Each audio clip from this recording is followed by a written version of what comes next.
Reputation was her weakest album. And was I wrong? No. The funniest in a Radio Disney kind of way. I'm so sorry, Camille Bell, because I mean, it's 1989. We know. Hey guys, welcome back to my channel, or welcome if you're new. My name is Ali and today we are discussing everything Taylor Swift. As you all know, I am a huge Swiftie. I love talking about Taylor and introducing new Taylor fans to different concepts, and I thought today we could just have a bit of a chat. This is basically a part 2 to this video that I made. So in this video, I'm going to be answering a lot of the questions that you guys sent in, as well as reacting to your unpopular opinions, as well as sharing some of my own, which I'm a little bit scared about, and then also a bit of a deep dive into different eras and times that you guys wanted me to explain. Basically, today is just going to be one big deep dive into Taylor, so let's get into it. I'm actually deeply stressed making this video because she's currently on her longest Instagram blackout since 2017, like the dark time. If you were there, you know this was incredibly stressful, and so every day that I wake up and every night that I go to sleep and she's still completely silent terrifies me. I'm just terrified to even be filming, posting this video because something could happen at any second, but it needs to be done. So I will put timestamps down below. You can see what's happening in the video, but I think we're going to begin with what I think is coming up next and where I think things will lead. The number one question I received, obviously, is like, what do I think is happening next? What is coming up? Which album is going to be next? And like, what is kind of this next period going to look like? Here's my thoughts. I think 1989 was planned to be last year. Logistically, it makes sense because it's like commercially her most successful. I think it's one that you'd want to own sooner rather than later, because that album would still just be making so much money every day. It's an album that can be used really well for marketing, advertising, movies, ads, all of those kind of things. It's it's 1989, we know. So it makes sense for her to have done that sooner rather than later. However, I think due to the Shake It Off lawsuit,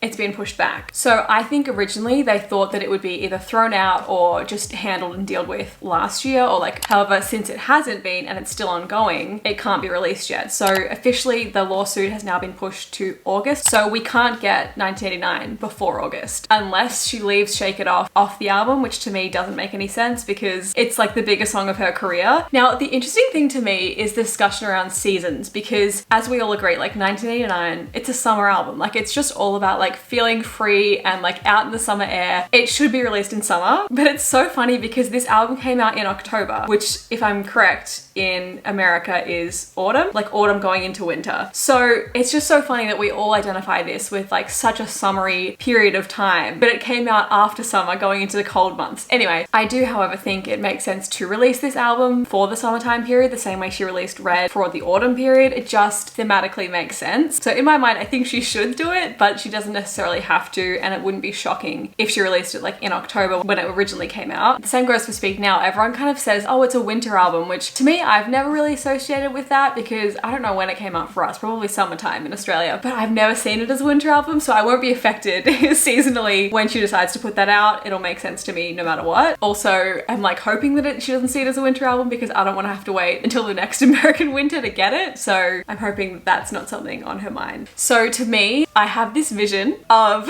when she does announce 1989, the way that I think she should announce it is, okay, just imagine this, Instagram all been like, say, the Speak Now era, because I think that'll be before it. Then she's finished all the Speak Now Last Kiss chapters, all the chapters are done, and then on Instagram she posts a photo, she's had her long hair for Speak Now, and then she cuts the bob and she posts a selfie with the short hair. That would break the internet. She could even caption it, "We begin our story in New York." Taylor, if you're watching this, you can have that idea for free. I promise, go for it.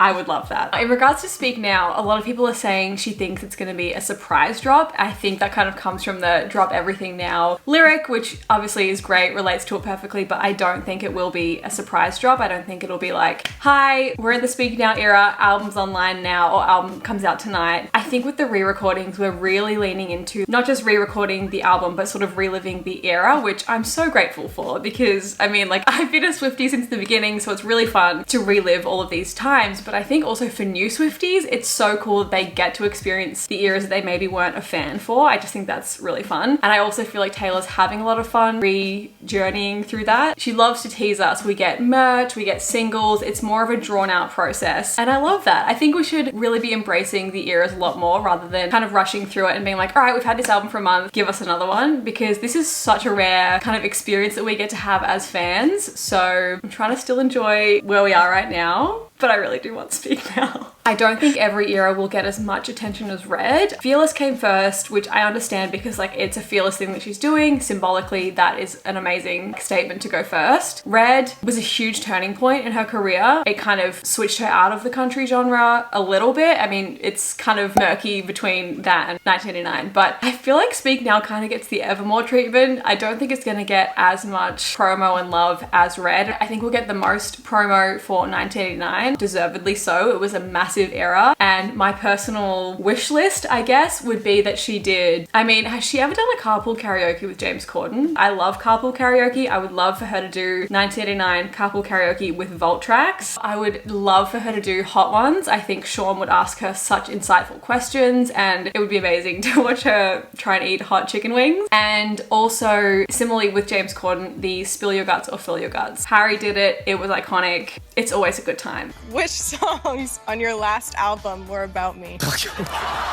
Those would be my dream sort of media appearances. I don't really expect her to do many because she doesn't need to. She doesn't need any promo for who she is. She's just already successful on her own and she doesn't really do interviews anymore. So again, I'm not expecting it, but that would be my dream. I have no idea what this Speak Now Taylor's version era will look like, what merch could be, Vault tracks. I'm gonna get to that, but it's just overwhelming. Okay, so as for like theories and whatnot, we've had so many things pointing to 1989 and also so many things pointing to Speak Now. I'm interested to know if you guys think she's done it, like she's re-recorded all of the songs already and just kind of did them in one chunk, or is taking her time and really doing them like era by era. As for timelines, okay, so Blondie has said she likes to tease things 3 years in advance. She specifically said like, can I tease something 3 years in advance? I don't think that was a coincidence. I think she meant that literally. The Man music video had almost as many Easter eggs as Look What You Made Me Do. So we need to talk about it. We need to talk about the graffiti on the wall. So if we look at the graffiti on the wall and we follow this timeline, we got Fearless, then we got Red, so Speak Now would be consecutively next. Has anyone out there had a theory on why Fearless and Reputation were written backwards, besides it being a stylistic choice because we know that she doesn't do anything by accident? I don't have any personal theories on that, but for all of you that are smarter than me out there, let me know in the comments. Also, the thing that kind of just trips up all of my theories and thoughts and a lot of the ideas online is that Target, who Taylor famously works with often and like partners with on releases, tweeted, "I'm only me when I'm with you." That is a debut song. I'm just so confused. If that ends up being the next re-recording, I will be over the moon, and that will have been a pretty good clue or Easter egg, but it's like weird because it was so obvious and it was kind of so long ago now that it just is very overwhelming. By the way, I should mention for anyone that doesn't know, I have had a few people say like, I think Reputation is next. Reputation can't be recorded until November of this year. 5 years have to have passed before she can even record it, so she can't begin that yet. I think if Taylor Swift debut isn't last, I think Reputation will be last, and holy shit, are the Vault tracks from that album going to be good. So if we do get Speak Now next, I think personally she might do something on July 9th. I don't think she'll wait until then to re-release. I think we'll get it before then. Like I think next week I'm hoping for an announcement. I just think it would be cool to do something for July 9th, a music video release or a single or merch or anything. I just think it's a significant date. I think it would just be cool to like kind of celebrate that. Now,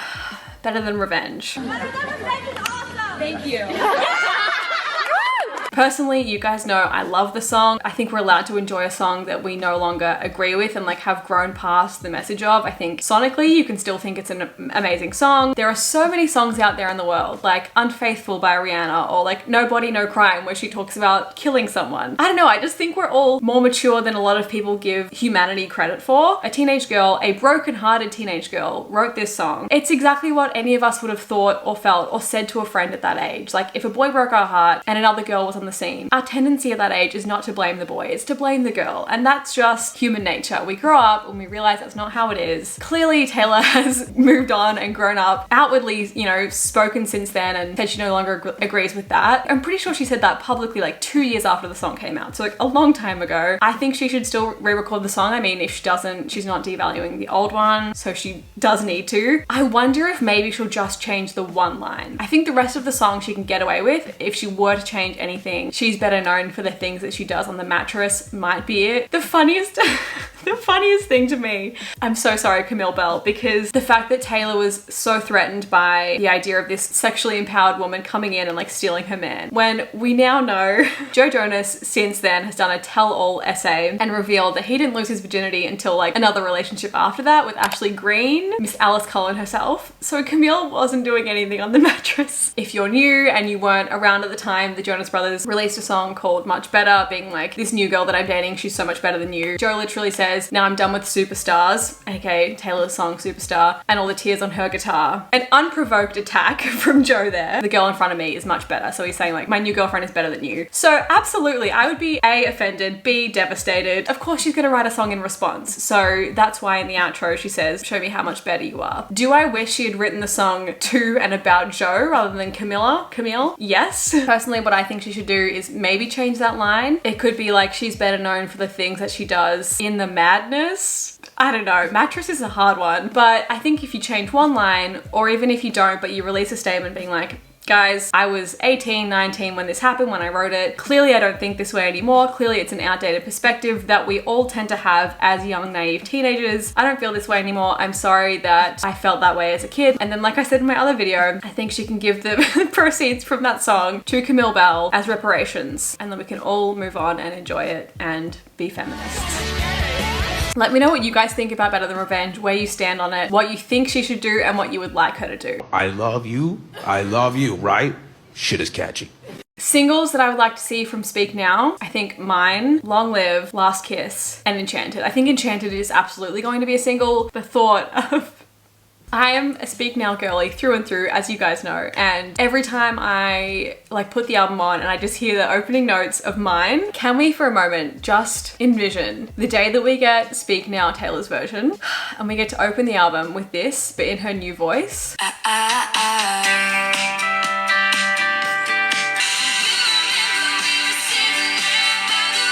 I'm sorry, that song is so underrated and I'm gonna die when Taylor's version comes out. Don't even get me started on Enchanted. I know that song has like blown up through TikTok, which amazing, good for her. Glad it's had this resurgence, but that song was my all too well back then. That song was everything. I'm so excited. Again, back to timelines. I don't think that we're gonna get a new album from her, like a TS10, until after the re-recordings are done. That was something a lot of you guys asked me about. Just personally, I don't think we will. I think she's kind of in this re-recording era, wants to get them all done, and then we'll move on. Maybe like another Christmas song or something, or a one-off, but not a full album. Do I think she's writing? Absolutely. We probably should also talk about the photos that came out from her going to Jack's home studio recently. We still don't really know what Project Akon was. I have a theory and I'll get to that in a moment. But yeah, what do you guys think was happening at the studio that day? Finally, my biggest theory about the future and what's happening is that we will get a re-recording documentary. I think she's definitely going to make another like visual project, I guess, whether that's for Netflix or Disney Plus. I think it'll happen. I really hope it happens, obviously. And I think it would just be so incredible. If you think of the amazing insight that we got from Miss Americana, oh my God. I mean, I just think this process is so fascinating, not even from a fan perspective, but just for anyone. I think it's so interesting because not many people have done this. We know Queen Jojo have done this, and I'm sure a few other artists have, but not to the scale that Taylor is. And so to capture that process would be so interesting. Some of the things that I would love for her to include in the documentary would be the process of choosing vault songs. How does she pick them? Was it hard to physically mimic the old sound? And like, how set is she on nailing that old sound vocally and instrumentally? And then also emotionally, was it hard to re-endure singing those songs and like getting back into that mindset? I want to hear all about that. Even did she have any reservations to like how the general public would react to the idea of doing this? Because I remember when Kelly Clarkson, I think it was Kelly Clarkson, tweeted that she had this idea that she should just re-record all the albums, and it's like, yeah, sure, but there are how many being re-recorded? Like 6? That is a big undertaking. And so did she have any reservations about that? I think she probably knew that fans would be excited excited. Personally, this has been a joy to me because I'm a very nostalgic person. I'm a nostalgic little bitch and I love getting to sort of go back through the albums that I listened to when I was, I don't know, like 13, and it just feels really nice. I'm also obviously loving getting vault tracks. That's been such a privilege. Also, how did she pick the order? Like, to us, there's not really any rhyme or reason that we know of the order of the albums that we're getting. So I would love to hear what influenced that decision. And then obviously I think she would talk about All Too Well and how the meaning of that changed for her over the years thanks to the fans. I really feel like the trajectory of her feelings and emotions with that mirror the process of re-recording overall. It's a woman reclaiming her life, reclaiming her pain, and she's owning it emotionally and literally. Okay, next up, you guys asked me which vault tracks I think we'll get. And so this is kind of my predictions, but also my wish list. So it's not necessarily everything I think we'll get, but it's what I personally would love to receive. Again, Taylor, if you're watching, please take this into consideration. Here's the thing. We need to talk about I'd Lie, because this song, it even perplexes me that this is like not an official song, because back in the day, this song was on my album in rotation as much as Tim McGraw or Fearless or like any official song. I think this is the case for a lot of us. It just feels so one of the bunch. Like we just know it so well. And the thing about I'd Lie is that I will die if she doesn't re-record it and release it properly, but I will also die if she does. So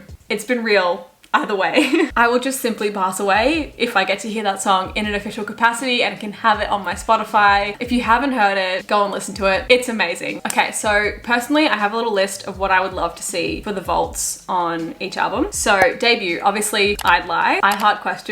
Till Brad Pitt Comes Along, Permanent Marker, Breathless, Sweet Tea and God's Graces, Dark Blue Tennessee. I think that's kind of a common one. By the Way, All Night Diner. And I was going to say Diary of Me, but I only recently found out she didn't actually write that, which is so shocking to me because like of any Taylor Swift song, it sounds the most like she wrote it. So I don't think we'll get that. Now for Speak Now, obviously I think the fan favorite and like the kind of the hope that we all have is that we'll get Let's Go, in brackets, Battle. I do think she will give us Battle just because I think we know that she stalks everyone online and would be aware of how much we love it and would want to hear it in an official capacity. So I think that we might get that. My personal dream scenario, as you guys know, is that we get You'll Always Find Your Way Back Home from the Hannah Montana movie soundtrack. If you didn't know, she wrote that song as well as Crazier, which I would also love to get. She doesn't like need to re-record these because they aren't like owned by her old label or anything. I think they're owned by Disney, but just to hear You'll Always Find Your Way Back Home in her voice, again, I would perish. I think it would just be amazing. It's one of my favorite songs, like regardless, I would just love that. Another song that she doesn't necessarily need to re-record, but it's from a similar era and I would die for because I love, is The Best Days of Your Life. I don't see anyone talk about this song. She wrote this song with and for Kelly Pickler, who is an iconic country artist, and it is so good. It is like if Babe and I Bet You Think About Me had a baby in a song. It is so good, and the music video is like quintessentially the sassy country music, you know, like Killing a Man vibe. Like imagine this in Taylor's voice.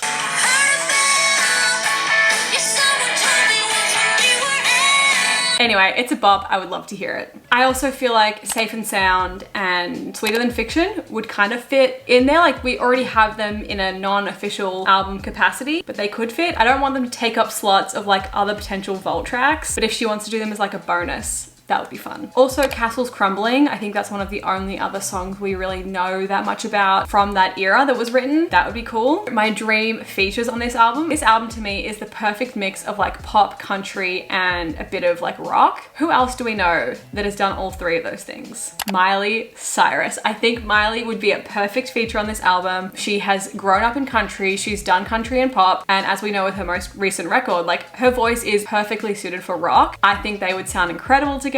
We haven't got anything from the two of them since they sang 15 live, I think, and like vocally they've both grown so much, so that would be amazing. And if you guys follow me on like Instagram and TikTok and stuff, you'll know I had a dream that Hilary Duff was featured on a vault track and it was incredible, you guys. And so I don't want to live in a world where that isn't reality. I would love to see Hilary featured. Hilary was also kind of still prominent at that time. She was starting to do more adult things, but she again can do that pop rock sound flawlessly. Drop everything now. Meet me in the pouring rain. I'm still kind of bummed that we didn't get We're Never Getting Back Together, the rock edition on Red TV. I used to think that we were forever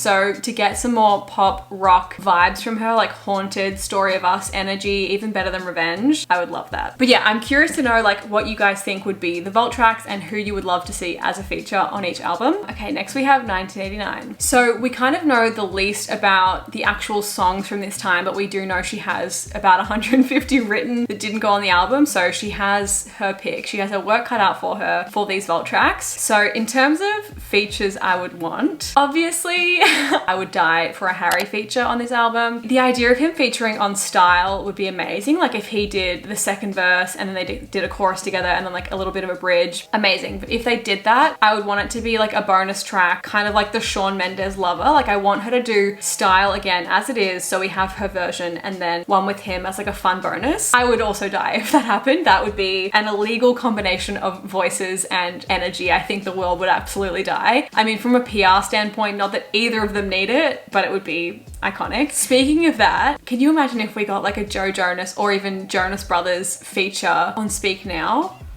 For anyone that knows me, I think you know that would put me in the grave. We still don't know what Pizza Girl was. Like all of the little references they both had to Pizza Girl, it's deeply concerning. Okay, so others that I think would sound amazing on 1989 vault tracks would be Carly Rae Jepsen, also Betty Who. I don't know if she'd be like on Taylor's radar, but again, Betty is the queen of 80s synth pop. I would also love for Taylor to lean even more into the 80s kind of vibe. Like I saw a mock-up of an album that I'll put here online that was like way more 80s, and I would love to see that in the vault tracks, just even more of that sound. I think it would be really cool, and even more in the promos. Also, I think Conan Gray would be amazing, even Troye Sivan, Selena Gomez, it makes sense, and BTS. I think the world would explode if she had a BTS feature. Also, Hear Me Out, Ali and AJ. They could fit perfectly on Speak Now or 1989. They've got a really good pop sound, and their recent stuff is kind of 80s synth. Their earlier stuff was a bit more rock inspired, like in a Radio Disney kind of way. That would be incredible. Now, Reputation, apparently there is a Reputation title track, which would be so interesting to hear, because when I think of Reputation, I just think of big reputation, big reputation. So I'd be fascinated to hear that. I would just love to hear any songs from this time because I want more Tom Hiddleston songs. It would be interesting also to hear if there were any like diss tracks towards Adam, aka Calvin Harris, because let's be honest, he deserves it. I don't know if this is an unpopular opinion, but I would also love to see some covers from her. I don't know with the legality of re-recordings if it's like important to her to do that, but I would love some covers from her. I love her covers. All right, let's get into some unpopular opinions. You guys sent these in on my YouTube community post, so make sure you're subscribed if you want to be included in the next one, as well as some through Instagram. The first person said, Style is overrated.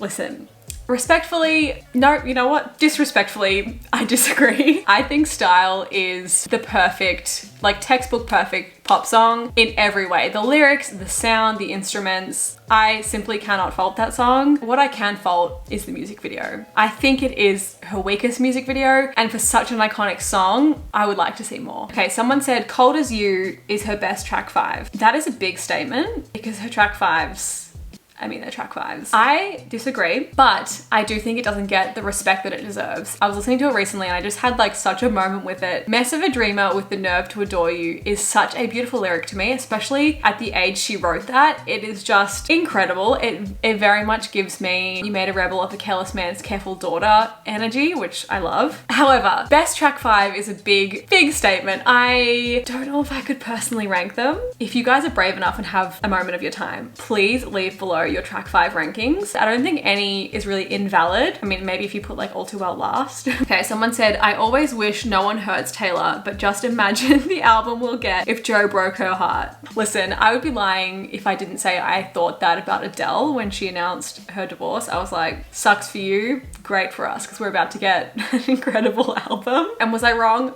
No, Taylor does not need to experience heartbreak to write about it. We've seen that through Folklore and Evermore. Homegirl can write through her imagination. Her entire debut album was pretty much written before she'd ever experienced dating or love. A lot of those songs were written when she was like 13, 14. I don't know if this is another unpopular opinion, but I also feel like a lot of people feel the need to attach like one person to every song. And I think a lot of songs are a blend of experiences and made up things and romanticized things. What all of that teaches us is that she doesn't need to have experience experienced something to write a great song about it. And so I'm happy for her and Joe to stay together forever and live happily ever after, because we're gonna get great music no matter what. And she's shown us she writes some of her saddest songs when she's happiest. Also vice versa, because we got 1989 when she was really struggling. So I don't think what's going on in her personal life necessarily dictates whether we get good music or not. I think we'll get it no matter what. And I just want her to be happy. Okay, someone said Reputation was a mess and her weakest album. When Red came out, everyone said, oh, it's so sonically incohesive. I felt like that about Reputation. I don't mean that in a bad way, because I don't need an album to be sonically cohesive, because my thoughts are not sonically cohesive. I said this in a previous video, but I was like, Red makes perfect sense because you're happy, free, confused, and lonely at the same time.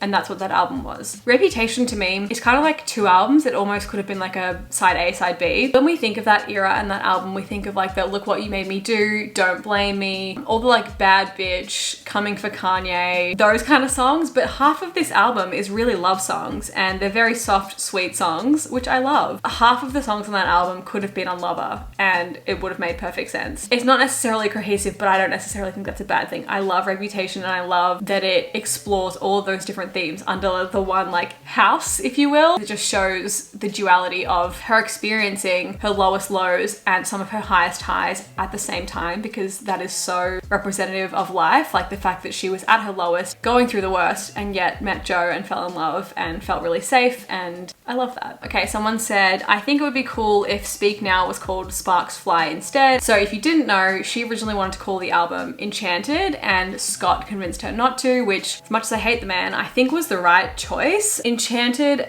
as much as I adore the song, does give off a younger energy, and Speak Now kind of follows what Fearless represents of sort of speak your truth, be bold, be brave, which kind of is what the album is. It definitely has Enchanted fairy tale vibes, but I think the Speak Now energy represents it more wholly. Okay, someone said the shorter version of All Too Well is better than the 10-minute version. I'm sorry. I think you have to view them separately, because I mean, well, it's interesting because since the longer one came out, I haven't really listened to the shorter one because it feels like incomplete now. But I think if you view them separately, it's just two different things. All Too Well is a song. All Too Well 10-minute version, or All 10 Well as I like to call it, that's an experience. That is just a moment in itself. It's not just a song, it is like poetry. But yeah, I mean, I'm so grateful for it, and every time the shorter one comes on, I'm like, hang on, let me fix this. I want the full experience. I want the full story. I want all the tea, the whole emotional journey. I want it all.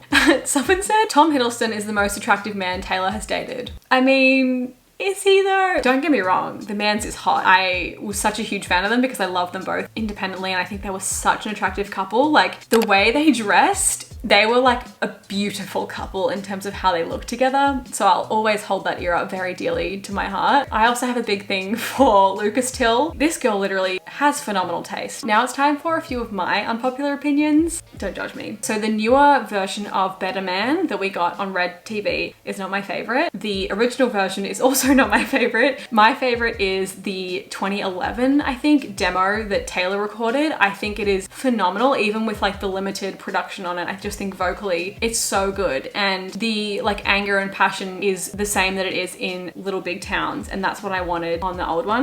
This part. But your jealousy, oh, I can hear it now talking down to me.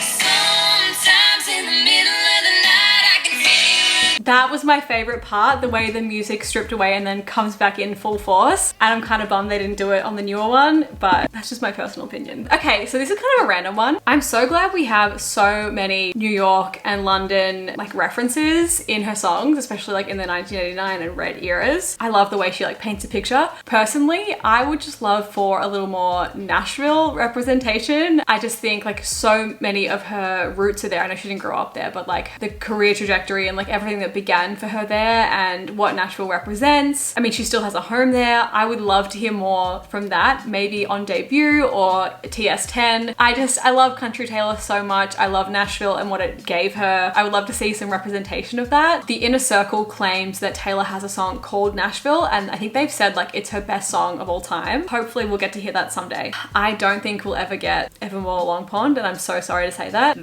Don't know if that's an unpopular opinion. I just don't think we will. I think the time has come and passed. I think she thinks of Folklore as kind of the number one, and then Evermore was kind of the trail end of it, like, you know, the leftover songs and then a few more that she wrote. That's not how I see it, but I think that's how Taylor sees that album. They still have the studio, so never say never. Also, an unpopular opinion, I don't think she's gonna tour anytime soon. I just think she's going to be one of the last artists to do like a big tour, which I'm kind of grateful for, honestly, because the idea of trying to get tickets and just dealing with everything that comes along with being there and organizing it is very stressful to me when I think about how many new fans have arose since, what was it, 2017, when the Reputation tickets went on sale, because that was the last time I bought like a specific Taylor Swift concert ticket.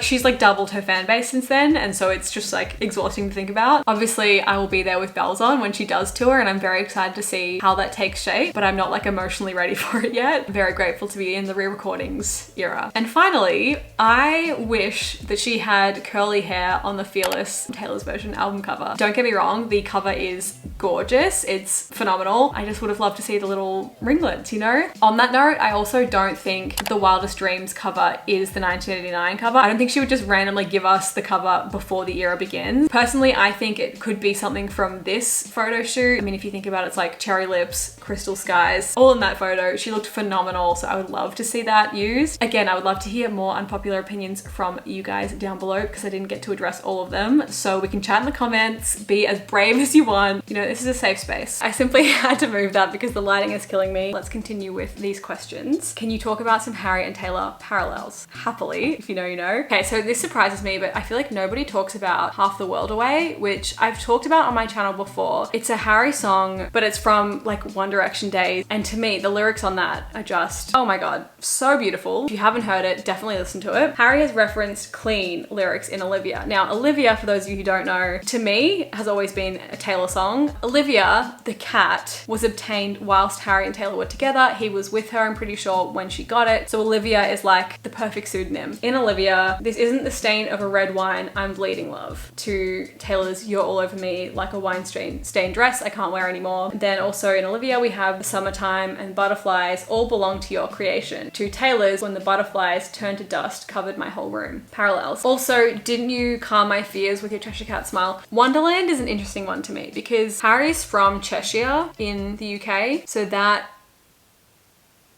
that. And obviously there are all of the ones that I talked about in my Red Taylor's Version reaction video, so watch that if you would like to hear more that are on that album. What are some re-recordings that don't hold up to the originals?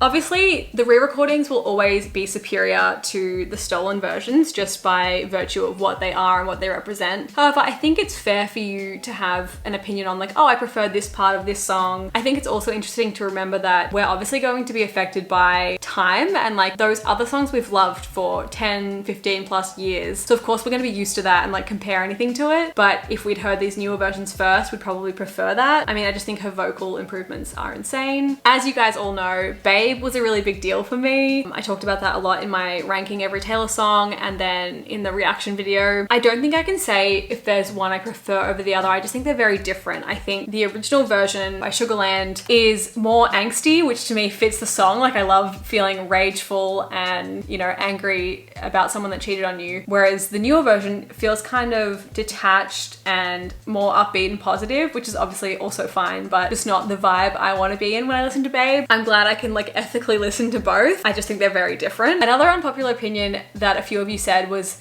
that I just really hope that for Speak Now in particular, she's able to like emotionally access how she was feeling at the time when she originally wrote and recorded those songs. The kind of breathiness of Last Kiss, just all of those things. I really hope she does that justice and I think she will. I loved this question. What Taylor Swift song actually happened to you? Honestly, like a lot. I think that's the whole part about why we all love her. We can relate to so many, but with the more specifics, I would say mine. Do I want to go into detail? Probably not, but I just think like that song will always mean so much to me because the lyrics are deeply relatable and like specific and just like bizarre that they really connect to what I went through. Also Enchanted. Can you guys tell I have a thing with Speak Now? I wonder why. Is it too dark for me to say soon you'll get better? And this is me trying. I love this question too. Someone said, if Taylor were to make like a line or a product, what would it be? To me, it is absolutely crazy that she's not released a lipstick line, like a signature lipstick. I think for her to do just a classic red Taylor lipstick, people would go bananas for that, myself included, and I don't even wear red lipstick. I can't pull it off. But for her, I would absolutely buy it. It could even be a collab with like Rare Beauty. I think that it just lines up so perfectly. Okay, what was the first Taylor Swift song you ever listened to? So I think I'd probably heard Tim McGraw, but like didn't really take note of like who she was or what it was about, because I didn't grow up listening to country. I'm also in Australia where we don't necessarily have like smaller artists on the radio. But then when I was in America and I was in a campground, I befriended this girl who I then became MySpace friends with, and she had made her MySpace song Our Song, and that had just come out, and that song just like absolutely made me a Taylor Swift fan immediately and also a country fan, and I'm so grateful for that. I would love to hear what your first Taylor Swift song was. It's crazy that like we all have such different experiences, and it could be something from Red or 1989 or Debut or anything at all. If there is one Taylor song you could completely get rid of forever, what would it be and why? So a lot of you comment on my video ranking all of her songs and have some very strong opinions about the songs I put in the bottom tier. That I have to say, my rankings change every day. So don't take that as gospel, because some of them have changed. A lot of them have stayed the same. But since then, I think the song that I would say I least care about, besides Beautiful Ghosts, because I just don't, I mean, anything associated with cats is just dark time. Only the Young does not hit for me. I love what it represents and what she was going for, but just like sonically and lyrically, I think she has better songs. Sorry. How many Taylor Swift concerts have you been to and which ones? Okay, so I went to 2 for Fearless, because she did one before the album came out and then came back and did like a bigger one. The first tour is where I got this, and she gave me her pics as well. That was a very small, oh yeah, I'm looking at them now. I'll put a photo in. Very, very small, fun concert. I'll put some photos in here as well. I've spoken about that in my like celebrities that I've met video. Amazing time. Wish I could relive that, and I know I never will. And then again, she came back and did Fearless, like a big kind of arena tour. Speak Now, Red, 1989, Reputation. And then I didn't get to see like Loverfest, but I went to the iHeartRadio Wango Tango performance. That was incredible. So I did get to see Lover Era Taylor, which is very lucky and something I'm very grateful for. Okay, now I need to talk about karma. Not for me, not for me, all I think about is karma. Number one, probably, you know, most popular question that I get asked a lot is like, do you believe in karma, or what is karma? Let me take you back. Okay, so since debut, since Taylor Swift, she has released an album like clockwork every 2 years, from 2006, 2008, 2010, 2012, 2014. Suddenly 2016 rolls around, no album. The Kanye and Kim debacle had happened, the whole world had turned against her, and no one saw her for a year. At this time, we were kind of expecting an album and then didn't get one. With Taylor, as I'm sure you guys know, every era is very like specifically defined by her look. So during this time, we got Bleachella, an iconic look, forever in my heart. People have different feelings about it, but I loved it. And so this kind of signified to us, okay, a new era has begun. We're going into a different time period. 1989 has passed. This is a different time. 1989 was obviously very 80s pop inspired. The Bleachella look and the outfits that came along with this time were kind of grunge. And so a lot of us were thinking, okay, maybe this is like a more of a rock album, more of a 90s inspired sound. Oh, I mean, I would have lived for that. So a lot of people think that there was an album that was written in this time of 2016 that was supposed to be released but wasn't. 2 music videos have a lot of Easter eggs about this time. In the Look What You Made Me Do music video, which Taylor has said we will be finding Easter eggs in that for years to come, and a lot of them still haven't been discovered. We have the big plane that has Reputation written on it and TS6, and she's cutting the wings off the plane. So she's kind of grounding the plane, if you will. It didn't get to fly. If you're new here, you might be like, why are you reading so much into this? She doesn't do anything by chance. She puts Easter eggs in everything. There's also the scene of her in a big bird cage, which is kind of like she's trapped, and she's wearing orange in this scene. Now, also if you're a Swiftie, you know that every Taylor Swift era is associated with a color. Speak Now is purple, Red is red, 1989 is blue, Fearless is yellow, etc. Orange is not a color that we've had really associated with an era. People say Evermore. I think Evermore is kind of brown, or maybe orange is karma. Now that is supported by the fact that in the Man music video, when we see the graffiti on the wall, it says karma. We have a wall with all of her different album names, which makes sense, and then randomly the word karma. In her 73 Vogue questions, they asked her like, what's something you would want everyone to know, and she said that karma is real. What do you think is the most important life lesson for someone to learn? That karma's real. That's suspicious. That's weird. So yeah, the theory is that basically there was a scrapped album that existed between 1989 and Reputation that we kind of refer to as Karma. It could be called something else. Do I think it exists? I want it to, like wishful thinking. Yeah, I hope so. I don't think it's necessarily a full album or called Karma, but I think she definitely wrote songs in that period that we haven't heard. It's funny because I don't believe in Woodvale and never really did, but I'm like, ooh, Karma though. I would love to hear if you guys believe in Karma or Woodvale. And it's interesting to think about if it did exist, what she would do with it now, because Calvin Harris, Adam, was her longest relationship at that point. They were together for like nearly 2 years, and yet he doesn't really have a single song about their relationship. Now, obviously, he probably just wasn't very inspiring, but I do think if there were songs about him, they would be on that album. I think the same goes for Tom Hiddleston. I think I would just love to hear more songs about him, and he fits that timeline. Yeah, I hope we get to hear it. It's interesting to think about whether that would be included as like a side B on the Reputation re-release, if it would be its own separate album. The idea of an album of just Vault tracks, I can't even fathom that thought. Personally, loved Bleachella. I love when Taylor does anything pop, punk, pop, rock. So I hope it exists, but let me know what you think. This video is so long, so I'm probably gonna leave it there. And if you enjoyed this video and would like to see another one, give this video a thumbs up, and also leave any unpopular opinions or thoughts or responses in the comments. I love having a chat with you guys. Make sure you are subscribed and follow me on Instagram, because that's where we do questions and topics for these videos. And I'll see you guys next time. Bye.